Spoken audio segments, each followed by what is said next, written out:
maana nitatenda jambo jipya. Je, hamtaliona? Bwana Yesu asifiwe. Haleluya. Ni vikwazo gani vimeendelea? Kila Mungu akisema fanya hivi, tayari kuna kikwazo. Nitupe hii kazi. Chagua. Ni jambo gani unaogopa kuliacha? Yasahau mambo ya kale. Livue kila vazi. Amua kumwamini Kristo. Msiyakumbuke mambo ya kale, wala msiyatafakari. Kwa nini? Liko jambo jipya.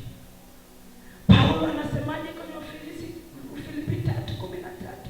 Ndugu, sijidhani nafsi yangu kwamba nimekwisha kushika, ila ninatenda neno moja, nikiyasahau mambo yaliyopita.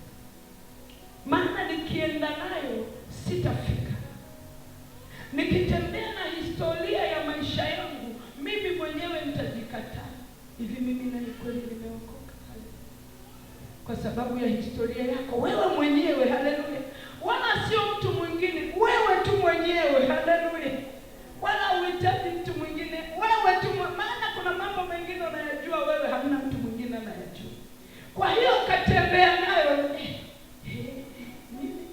Mimi huyu Bwana sifiwe. Anasema ninatenda neno moja, nikiyasahau.